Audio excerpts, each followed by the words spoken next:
Olá, queridos alunos, tudo bem com vocês?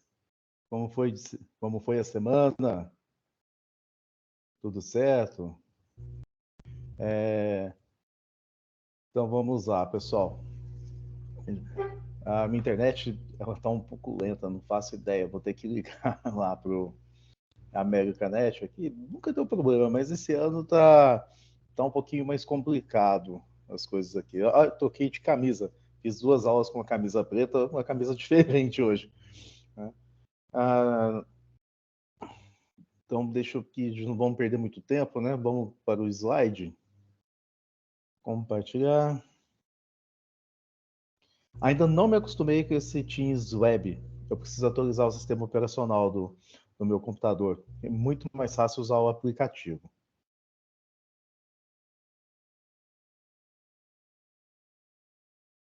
Aqui, perfeito. Eu lembro que eu deixei umas questões para os senhores, né? Deixa eu ver atrás aqui.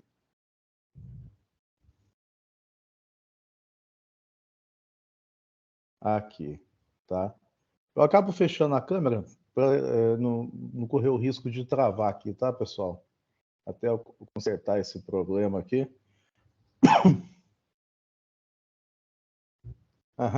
Eu lembro que eu deixei algumas questões aí para vocês sobre investimentos, né? É... o que vocês acham, pessoal? Eu lembro que foi sobre o casamento. Casamento é um investimento? Sim ou não? Depende do lugar, não é isso? Ah, foi lá dentro lá da. Aliás, né, eu acho que eu deixei uns outros conceitos de investimentos antes que não está aqui, né? Comprar uma casa, acho que comprar um carro, fazer uma aplicação financeira, guardar dinheiro na caderneta de poupança, comprar dólares e guardar em casa, abrir uma empresa, construir uma fábrica, cursar uma faculdade, estudar inglês. Acho que é isso mesmo. Pessoal, então existem outros exemplos que eu poderia dar aí, né? É, afinal, né, todos esses exemplos aí que eu mencionei, tão diferentes, o que eles têm em comum? É um investimento? O que é um investimento? Né? Então, investimento ele é um conceito originário do campo da economia e tem uma grande importância no quesito das organizações. Tá? O investimento, em seu sentido econômico, ele significa o quê? Utilizar recursos disponíveis no tempo presente. Meu Deus, para criar mais recursos no futuro. Ou seja, você tem. É, vamos lá, né? É uma característica comum a todos os exemplos aí que eu passei para vocês. Por exemplo, né, no tempo presente, você utiliza recursos disponíveis no tempo presente para criar mais recursos no tempo futuro. Como? Abrir uma empresa, cursar uma faculdade. Você vai utilizar os seus recursos no presente para você criar mais recursos no futuro. Não é isso? Você não acaba investindo, não faz um investimento na faculdade para poder criar mais recursos no futuro? Ou tem como você abrir uma empresa? Para você abrir uma empresa, o que você precisa? Ter os equipamentos, ter o espaço físico, né? Vários quesitos. Né? Você vai investir, né? Você vai utilizar os seus recursos presentes para gerar mais recursos no futuro para você. Tá? Então, você abrir uma empresa, cursar uma faculdade, parece que são atos aparentemente sem relação nenhuma, não é mesmo? Pode ser entendidos como investimento, uma vez que você renuncia-se aos seus recursos no presente em prol de mais recursos no futuro. Vamos pegar aí o proprietário de uma empresa. Tá? Quando ele constitui uma empresa, ele teria outras opções para utilizar esses recursos, né, ali como gastos na compra de equipamentos, instalações, treinamento. ou seja, né, é um desembolso que ele faz no presente. Contudo, se esse proprietário investe, ele renuncia por certo tempo ao uso desses recursos, da, é, ou seja, ele, é, ele, ele, ele, ele renuncia por certo tempo, então, ao uso destes recursos, na expectativa, vamos dizer assim, de obter mais recursos no futuro com o lucro da empresa, ele vai multiplicando o quê? O valor que foi gasto ali no presente. Então, o mesmo raciocínio é válido ao cursar uma faculdade. Tá? Então, vocês, ao longo dos anos, 3, 4, 5 anos, gastam recursos no presente, monetários, de tempo, dedicação, com o quê? Uma expectativa, você gera uma expectativa que esse investimento trará maior nível salarial e melhores oportunidades na carreira que vocês terão no futuro. Tá? Então, é a renúncia que você faz dos recursos no presente em prol de mais recursos no futuro. Perfeito? Então, generalizando de uma forma simples, o investimento é qualquer ato ou ação que implique renunciar a recursos do presente na expectativa de obter mais recursos no futuro. Tá bom? Beleza, então. Falei sobre a análise dos investimentos, né? A econômica, a financeira e a empresarial, tá? A análise de investimento no contexto estratégico das organizações. Pegar um mapa.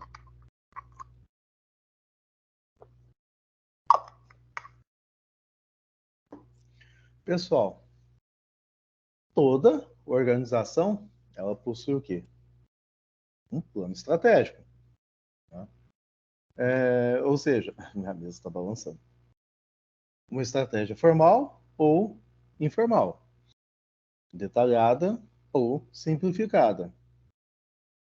Ah, por que ela faz isso? Ela tem esse plano formal e informal, detalhado e simplificado, de como ela pretende o quê? Atingir os seus objetivos. Tá? Então, esse plano estratégico, ele pode ser formalizado em documentos ou simplesmente estar presente na mente do proprietário ou presidente da empresa.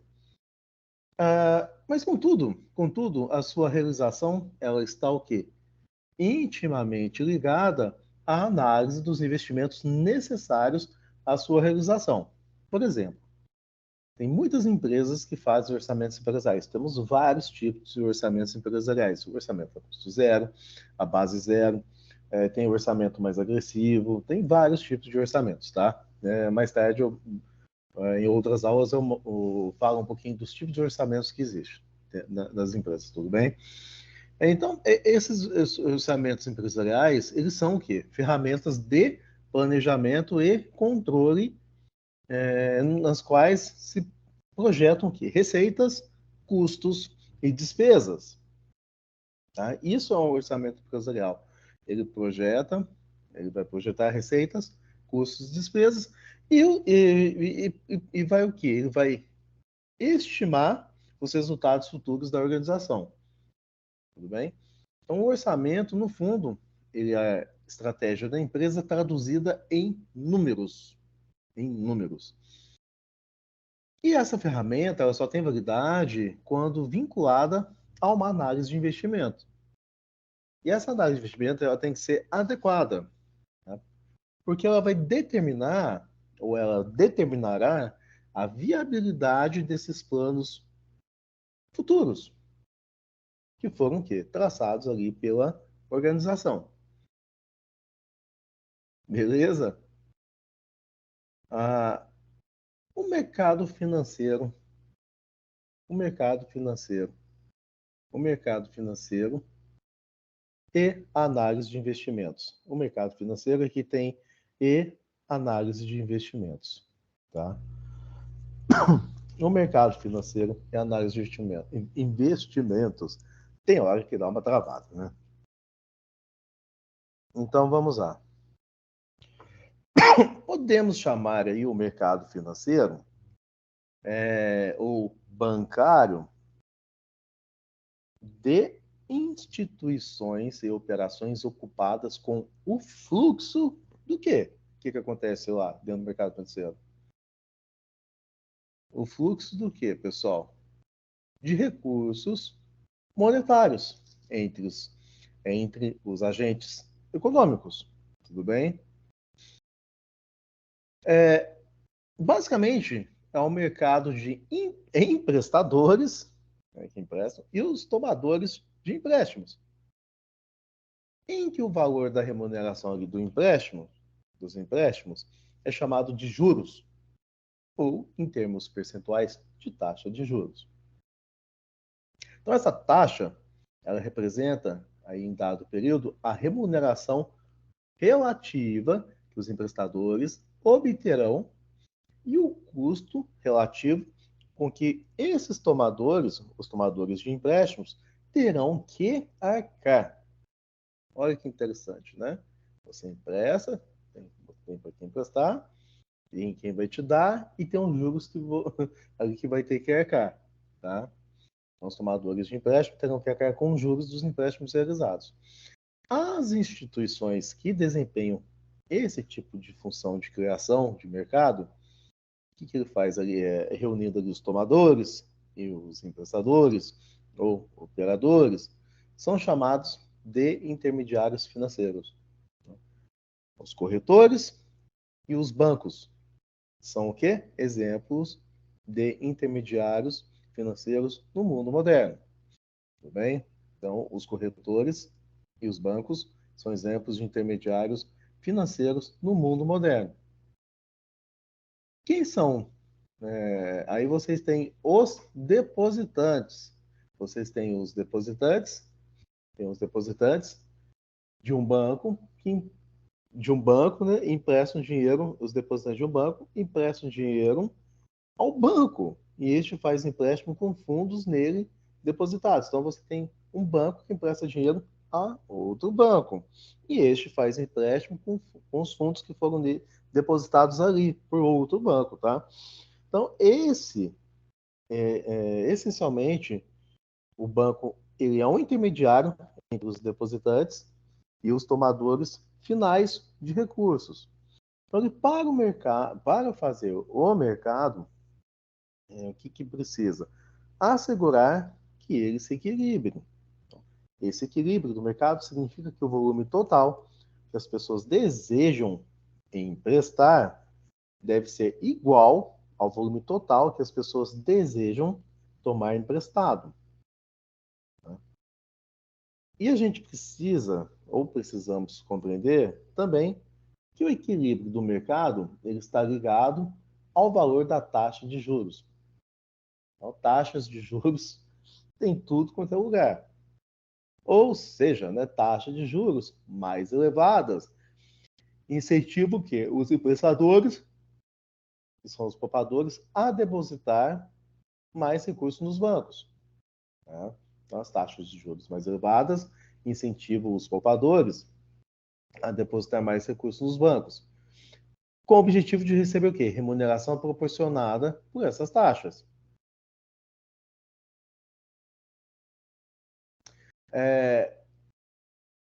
Eu acho que eu falei uma coisa uns 4 minutos atrás, um pouco sem sentido.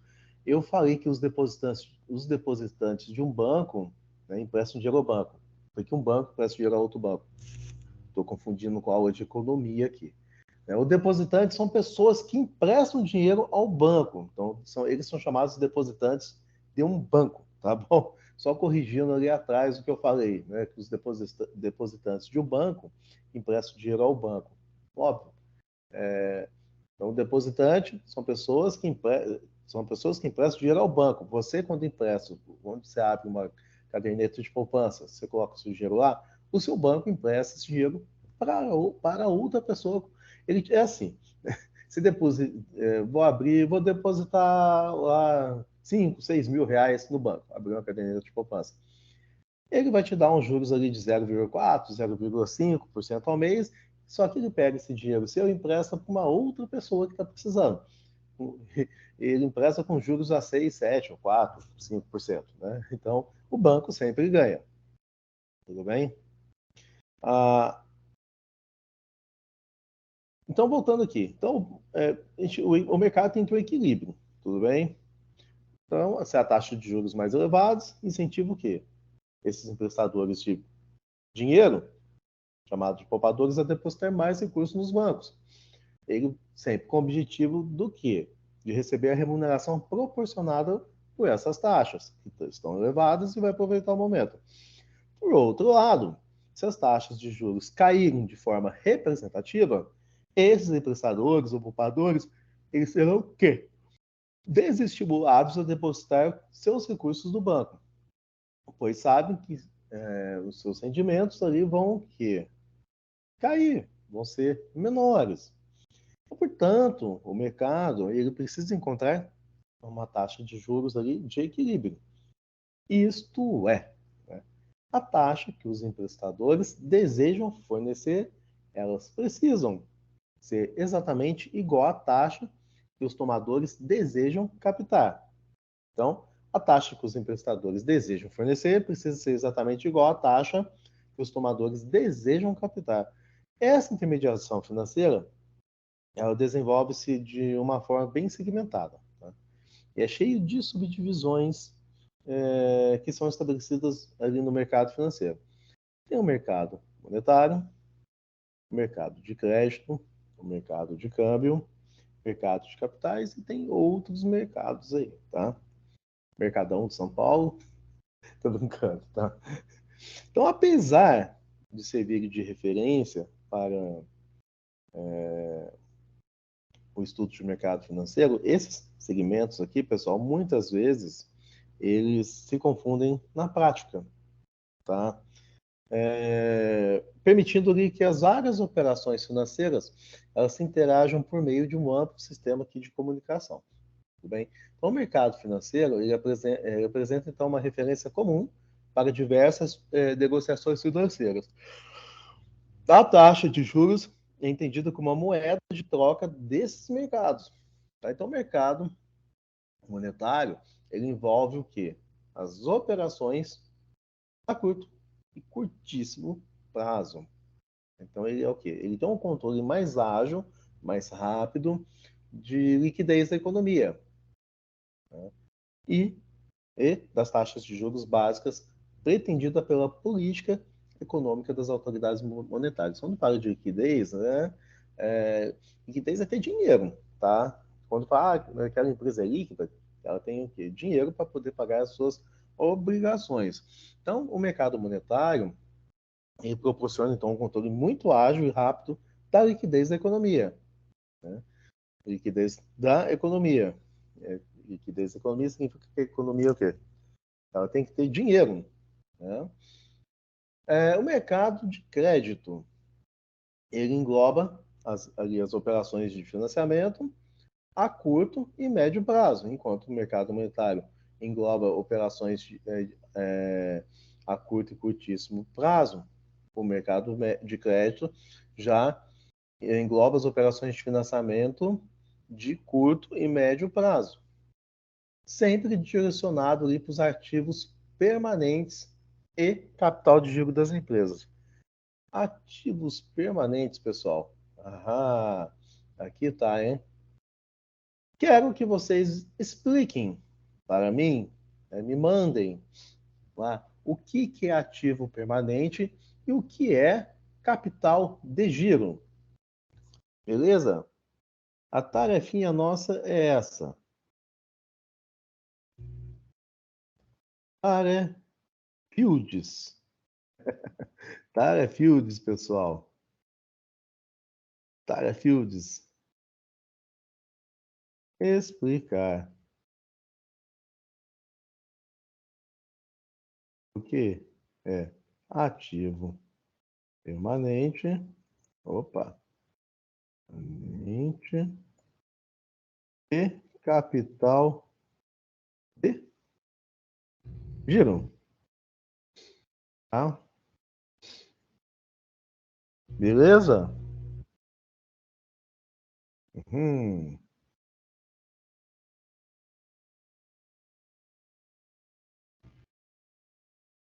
E agora ferrou aqui. Preciso trazer um pouco mais para baixo. E o MacBook tem esse problema. Às vezes eu tenho que fechar o slide para poder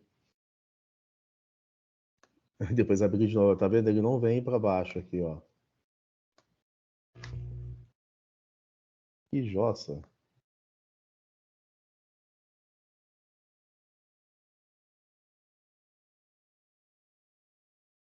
Bom, deixa pra lá.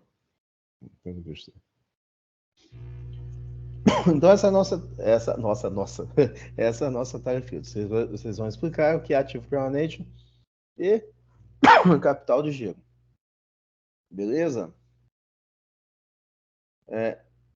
Esse mercado de crédito ele é constituído basicamente pelos bancos comerciais, os bancos que a gente está acostumado, e sociedades financeiras, tá?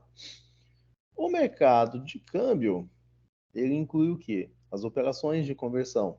São as trocas de moeda de um país pelo outro. Quando você vai viajar, tem que ir no mercado de câmbio para fazer as trocas, né? Determinado, então, sobretudo, pela necessidade ali, dessa troca de moeda, pela prática do comércio internacional. E o mercado de capitais ele assume o papel, então, dos mais relevantes no processo de desenvolvimento econômico. Tá? Ele é, ou deveria ser, o mercados de capitais, o grande municiador de recursos permanente para a economia. Tá? Em virtude da ligação que efetua entre os que têm capacidade de poupança, ou seja, os investidores, e aqueles carentes de recursos a longo prazo. Então, eles apresentam, que apresenta, então, um déficit de investimentos. Tá? Então, o mercado de capitais, ele está estruturado de forma que a suprir as necessidades de investimento dos agentes econômicos, então, por meio de diversas modalidades de financiamento, a médio e a longo prazo, para capital de giro e capital fixo. Né? Que é capital de giro, e aqui, outra, outra aqui do Telefields, que é capital fixo. A da Telefields aí.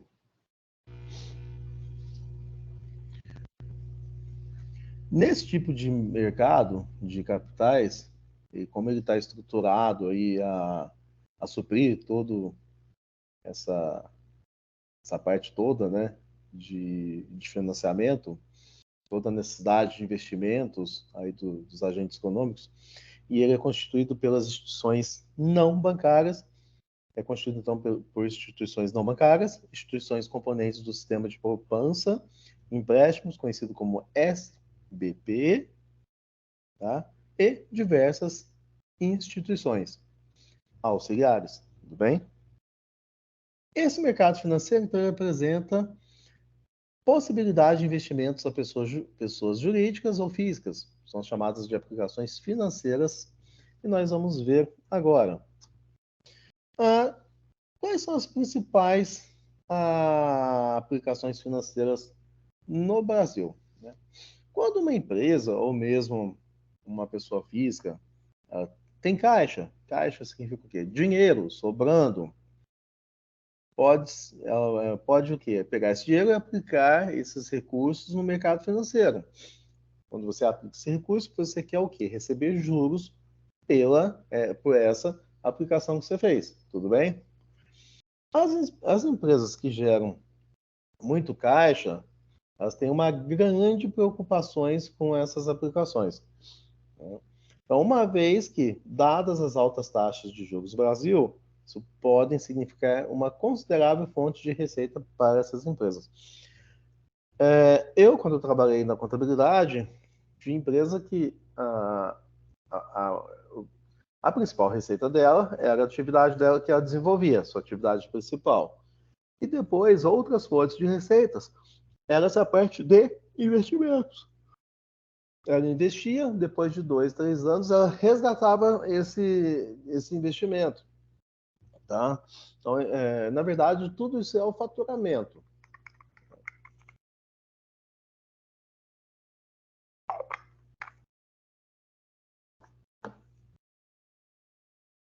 Aliás, né? São tipos de investimentos que, quando a empresa faz, ela faz um investimento, tipo, ela faz investimento de curto prazo, é como se fosse uma reserva de emergência. Ela pode tirar ali para cobrir alguma necessidade básica. E tem os investimentos a médio e longo prazo. Tudo bem? E eu ia falar uma coisa importante. Como eu voltei nisso, eu acabei esquecendo. Vou tocar o barco. Ai, caramba. O que eu ia falar, meu Deus do céu? Agora me deu. Então, pessoal, e quais são as principais aplicações financeiras disponíveis no Brasil? Nós temos o CDB, a caderneta de poupança, as debêntures, não me conformo, esqueci, as ações de empresas, fundos de investimentos, títulos públicos, tá?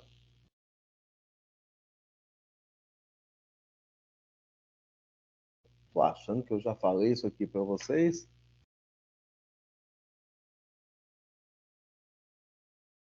Não, não falei.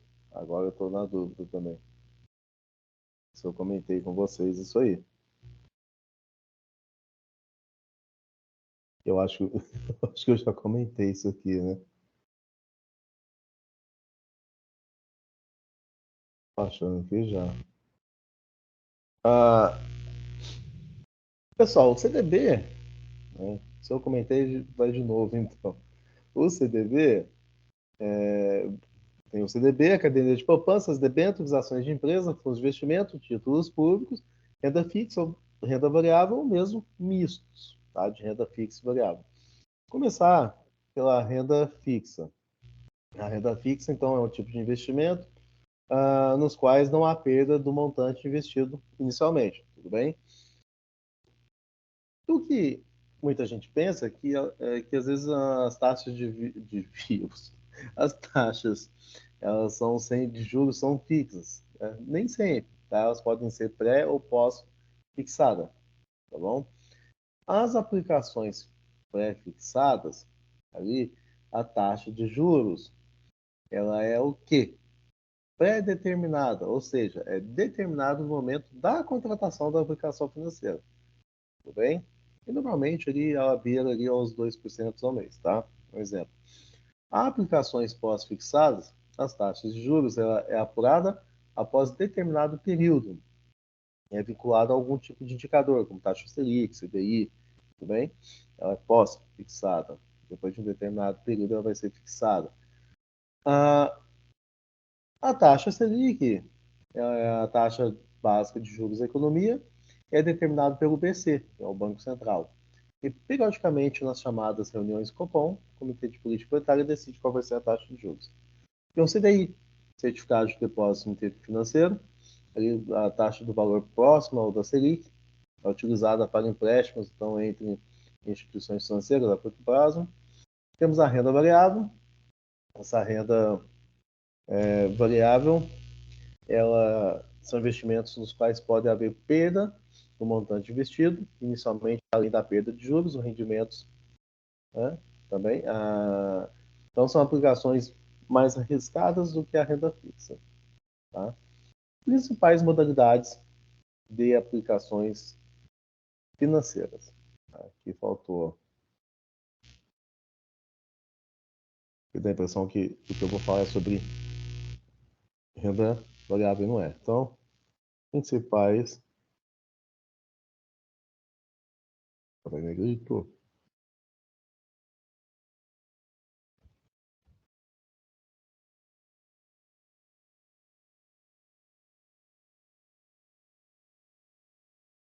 Principais aplicações financeiras. Depois eu vou mandar esse slide com essas correções. Então, tem um CDB, São certificados de depósito internacional. Eu falo certificado de depósito bancário. Ixi,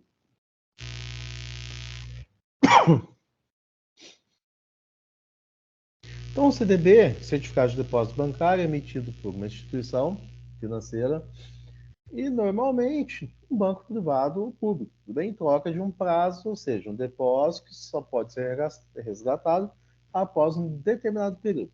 Tá? O CDB é um instrumento, então, bem flexível e de renda fixa e pode ser emitido tanto com taxa pré-fixada ou como pós-fixada.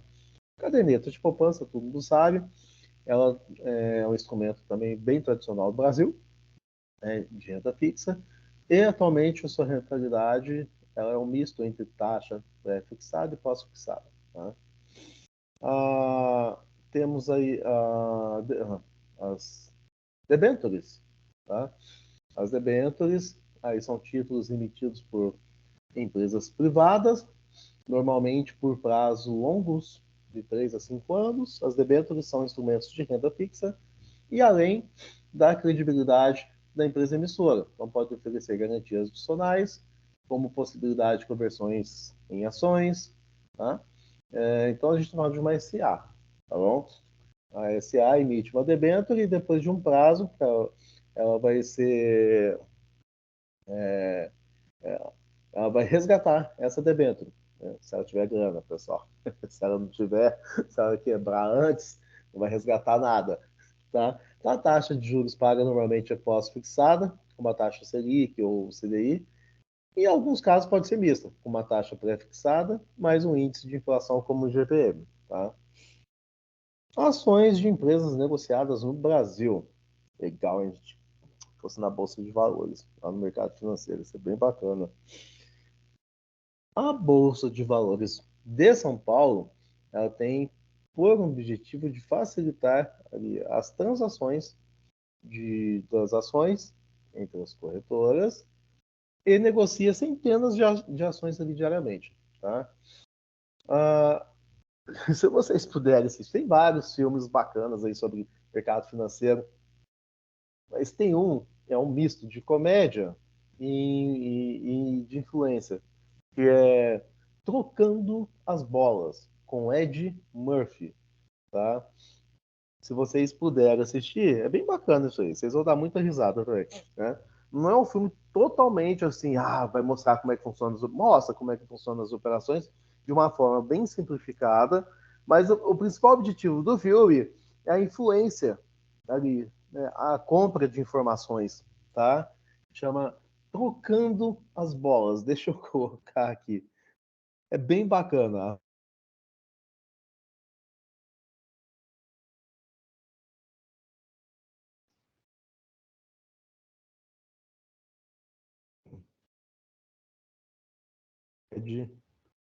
Agora, ferrou. Não sei como é que escreve.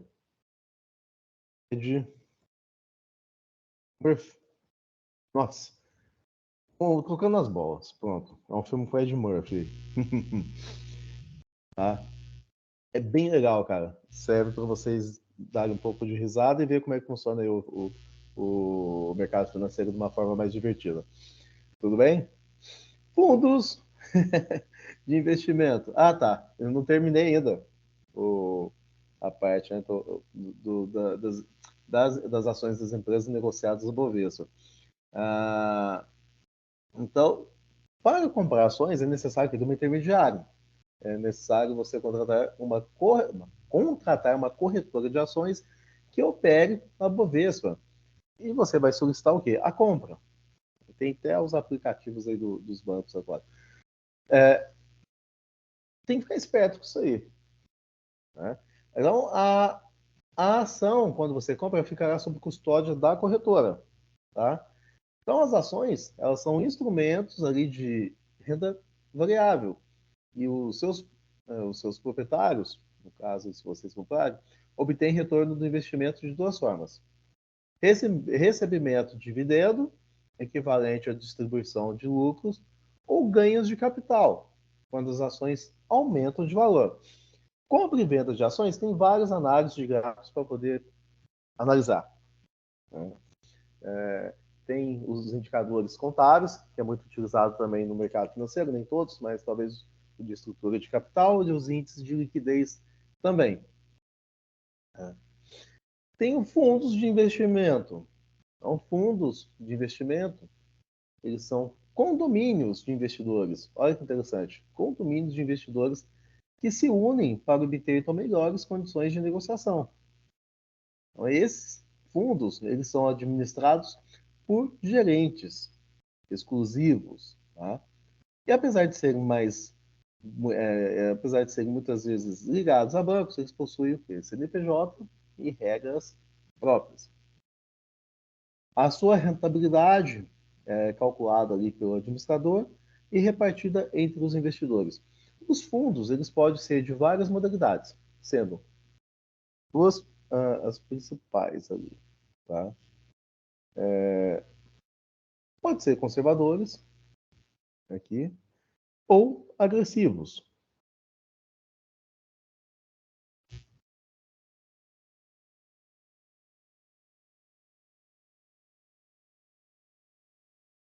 Agressivos.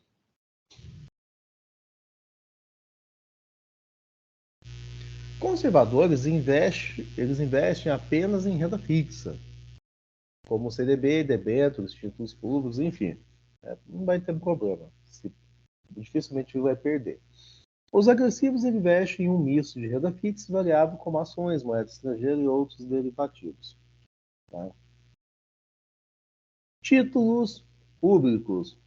Os títulos emitidos pelo governo, ali com o objetivo de financiar a dívida pública, tudo bem? Então, o governo emite um papel, chamamos de títulos, com o objetivo de financiar a sua dívida pública.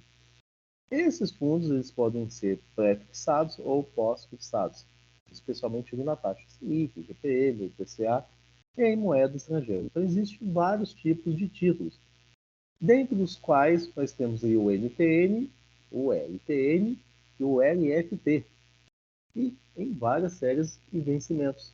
Tá?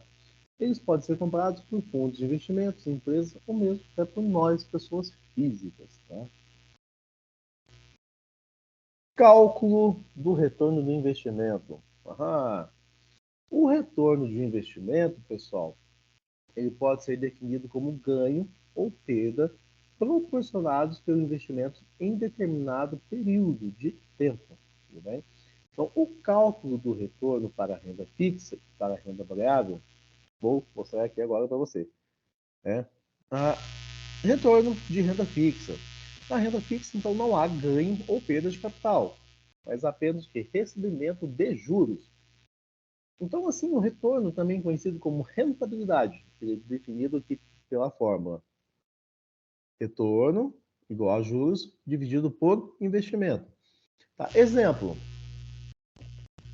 as contas são bem simples, principalmente para vocês, pessoal, que vocês estão acostumados com números, tá bom? Mas caso vocês tenham alguma dúvida, pode mandar lá no Teams, tá certo?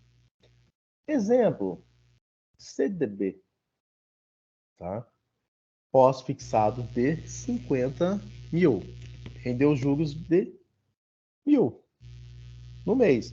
Qual foi o retorno? É só colocar o quê? Na fórmula, tá? Divide os juros pelo investimento. Você vai achar o quê? 0,02 ou 2% ao mês, tá? 0,02. Eu estou apontando o dedo para a tela, mas esqueci que é o mouse que tem que mexer. Vezes 100. Tá? Quando dentro da análise de investimentos, dentro de uma gestão financeira, pessoal, vocês sempre deixam nesses dois formatos, em percentual e em numérico e porcentagem. Né? Eu prefiro a porcentagem, eu passo tudo para porcentagem porque fica mais fácil de visualizar, tá bom? Mais fácil de visualizar.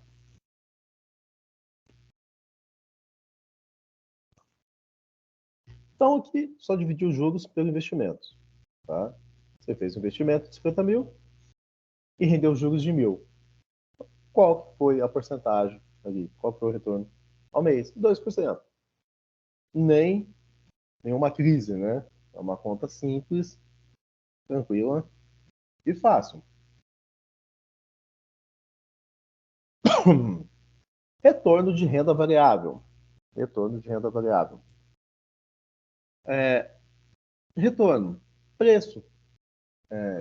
Preço final, menos preço inicial, mais dividendos, dividido pelo preço inicial.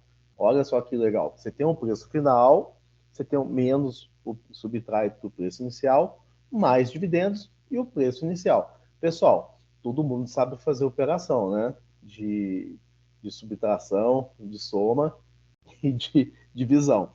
Tem que resolver essa parte aqui primeiro, tá? Depois o restante. Porque a maior dificuldade das pessoas, ela não sabe se resolve a multiplicação, depois a divisão, se subtrai, se soma, aí a conta não dá certo. Tá bom? Ah,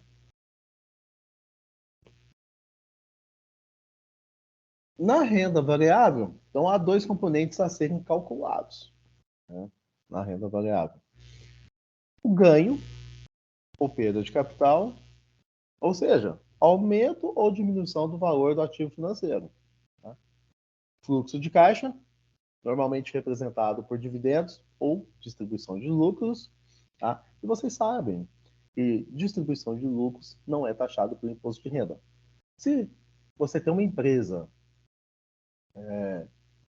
e te deu um lucro de 5 milhões de reais, né, na hora da distribuição de lucro entre você e seu sócio, 2 milhões e 500 para cada um aí, vai ser isento de imposto de renda. Mas o funcionário que trabalha na sua empresa, que passou o limite de teto de isenção, ele paga o imposto de renda. Beleza? Não é para vocês ficarem revoltados, crianças. O fluxo de caixa é normalmente representado por dividendos, então, distribuição de lucros. Então, assim, o retorno total de renda variável pode ser definido como retorno é igual à valorização do ativo mais fluxo de caixa recebido. Ou seja, nós temos o preço final menos o preço inicial, mais dividendos, dividido pelo preço inicial. Exemplo: um investidor comprou ações da Petrobras ao preço de R$ 50. Saiu aqui. Opa, R$ 50. O R saiu. Ação. Tá? Ao final, né,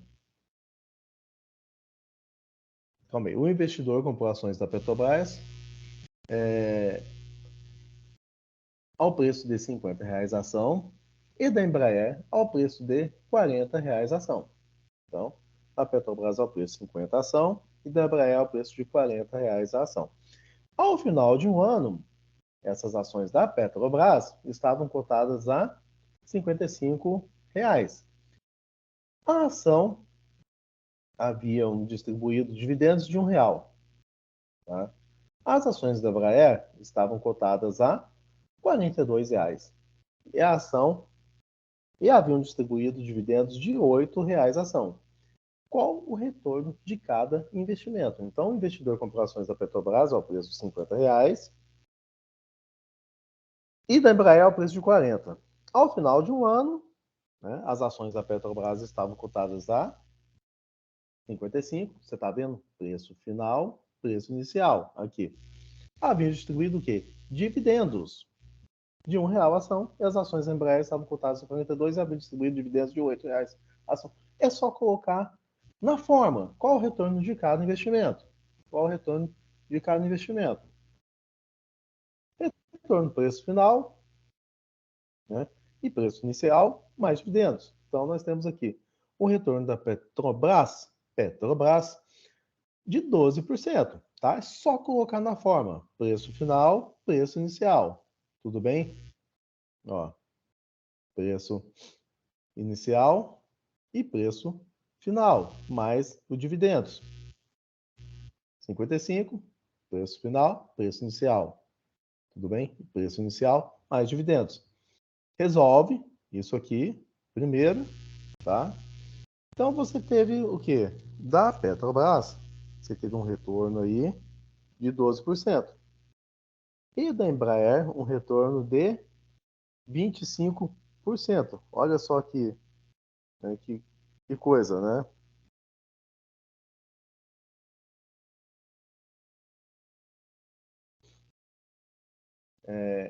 Aparentemente, da Embraer, você teve um retorno, você teve um investimento menor no preço inicial, né? E, e maior. Menor no preço final e menor no preço final, inicial e também no preço final. Só que ela te deu o quê? Um retorno mais alto, né? Então isso é bem interessante, né? Ah,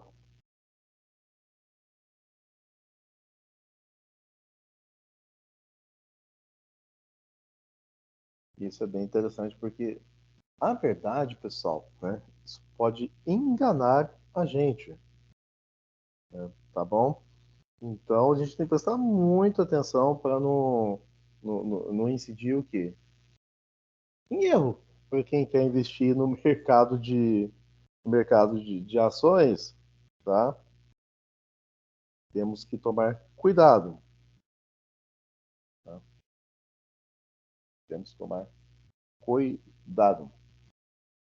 Ah, então, se a gente observar aqui, né, apesar das ações da Petrobras terem apresentado maior aumento de preço, né, o retorno total da Embraer foi o quê? Superior, né? Foi superior ao da Petrobras. Visto que ali o dividendo ele teve o quê? Um maior, não é maior, foi porque muito mais relevante do que a, do que a Petrobras, a nossa petrolífera. Eu tô achando que eu acabei errando nessa conta, né? 55 menos 50 é igual a 5, mais um 6, dividido por 50. Opa, tá dando 0,22 aqui, ó. Tá dando, deixa eu fazer de baixo, né? 42 menos 40, mais 8, dividido por 40, 0,25. Tá, aqui tá 0,22.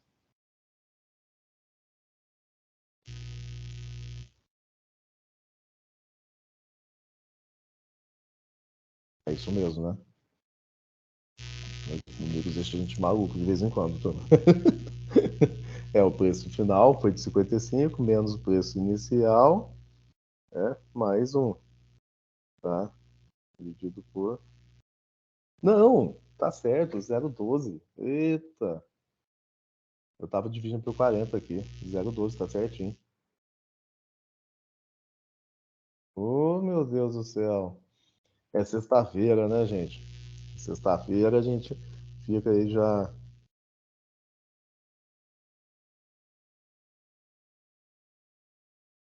Tá certinho. 55 menos 50 mais um. Tá 6 dividido por 50, tá? Eu acabei dividindo pelo número de baixo aqui, o 40, não. Beleza? Além daquilo lá, pessoal, né? Daqueles que eu pedi para vocês explicarem a Talia Fields lá, o que é capital de giro das empresas e o que é ativo permanente. Então, hum, tem essas questõezinhas aqui também para vocês me entregarem, beleza? É simples. Nada que uns 15 minutinhos da sua vida aí vocês não façam isso aqui, tá bom? 15 minutinhos no máximo, tá? E na próxima aula nós vamos entrar o quê? No fluxo de caixa, pessoal. No fluxo de caixa. E vai começar o quê? As nossas contas, beleza? Aí começam as nossas contas. Ah, então, a Talia Fields, ali atrás, aqui. Talia Fields, explicar o que é ativo permanente, capital de giro, capital fixo e responder essas questõezinhas aqui, tá? Nada que uns 15 minutos não resolva, tudo bem? Não é para escrever um baita de um textão, pessoal. Só para explicar de uma forma simples, beleza? Grande abraço para vocês. Aí, eu, tá vendo? Eu não consigo fechar o danado aqui. Aí, professor, por que você não move? O Excel, não move. Tem hora que dá uma pane aqui no bendito.